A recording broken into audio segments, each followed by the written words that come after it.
Hey Muncies! I don't do too many toy reviews anymore. One, because toys for Godzilla hardly ever come out. I mean, the super expensive collectible ones come out, but the basic standard stuff has been kind of dry lately.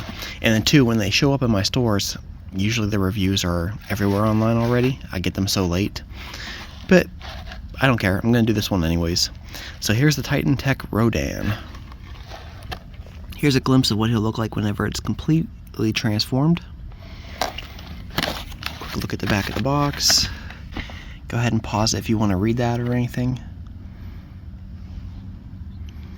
Alright, I'm going to crack them open. Okay, so here's Rodan out of the box. We got instructions. Make sure to look at these in the bottom of the box. Nothing on the other side. And here's what the wing looks like.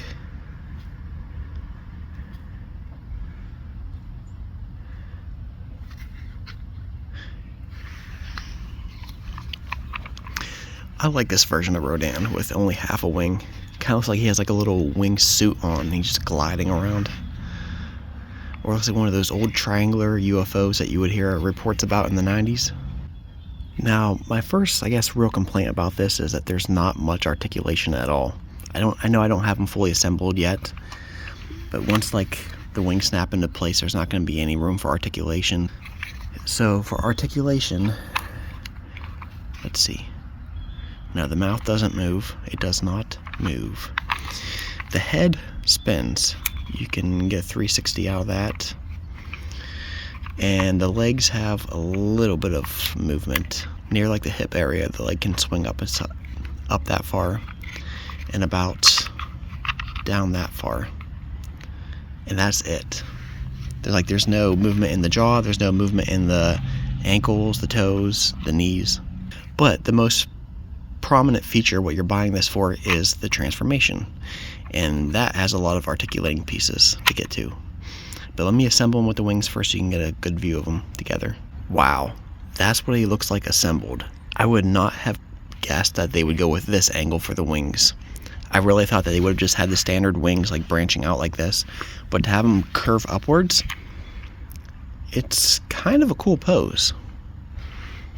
I mean, I guess you'll either like it or you'll hate it. But yeah, once the wings are on, there's no way to readjust them.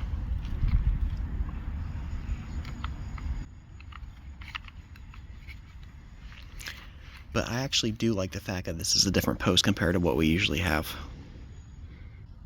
Let's just get a quicker and closer look at some of the sculpt and paint.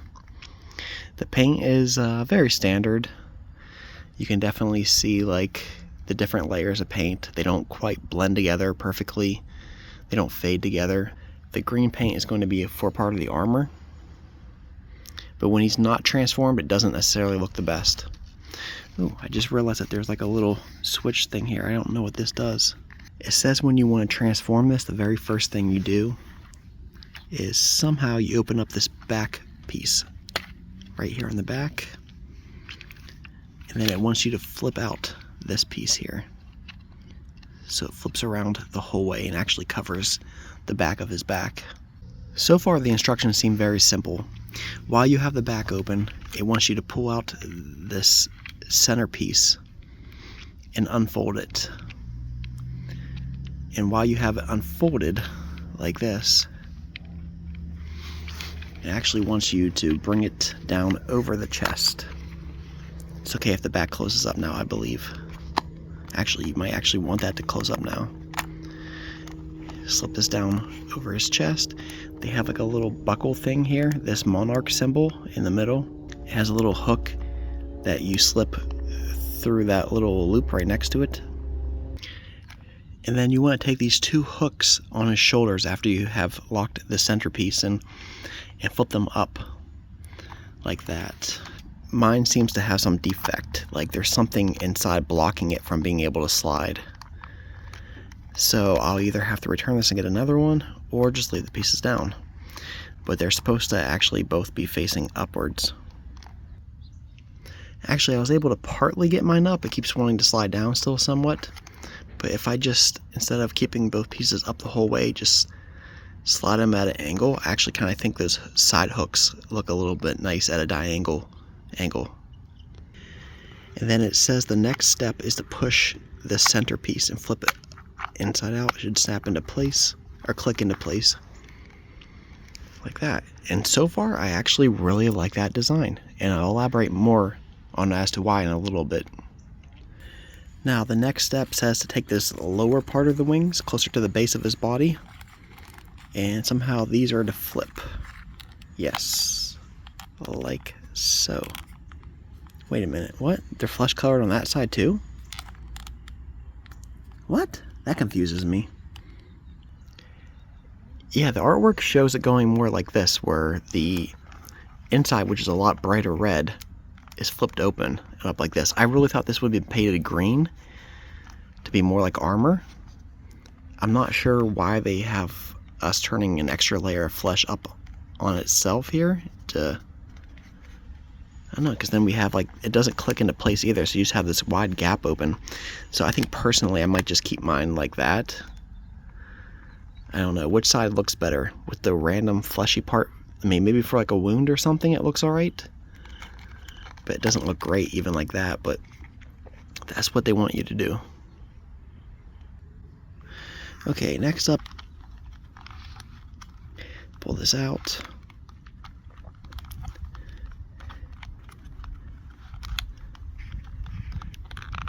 Get it up against the shin. Pop that closed. Now there's only one thing left to do. The back of the wing pieces. How does this open here?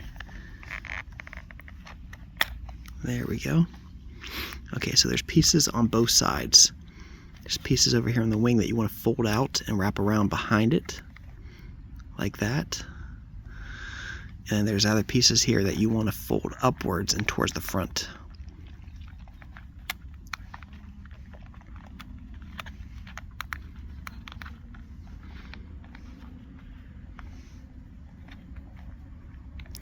Anyway, just take the piece, pop it back into place like that. Okay, so you might want to actually flip this back open so you can get a hold of this little claw here, pull the claw up.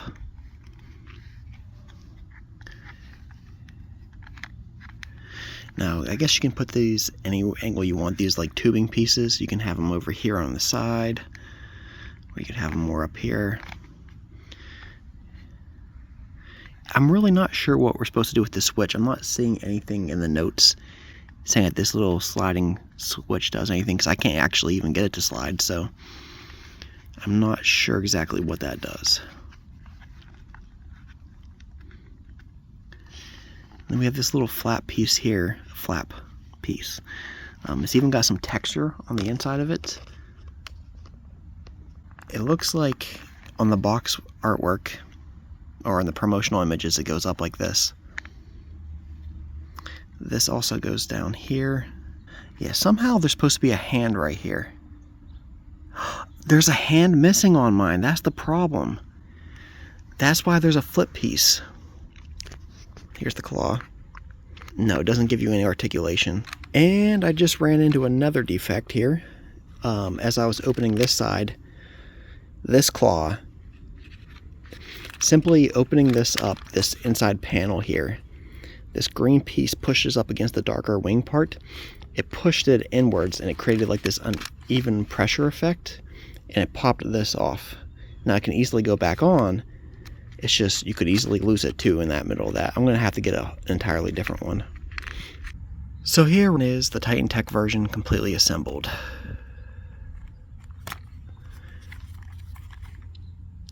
And just for comparisons, let's bring out the Titan Tech Godzilla and Kong. And here the 3R side by side. So far there's only been 3 figures released. A King Ghidorah version was teased, though I have multiple reasons to speculate why that's not been released. Number one being that there was a price point difference, because if these are to scale, then King Ghidorah would cost so much more because it'd be so much larger. And also because a Titan Tech King Ghidorah is very similar to Mecha King Ghidorah, and perhaps there's a rights issue for that. But so far, I really like this line, although I don't love it. For the longest time, I've wanted something that's different than the standard Godzilla figures, that inspires imagination and stuff, and these lines have that potential. I like the idea of battle armor kaiju, and even if I don't actually want to see it in a movie, I just like the toy concept.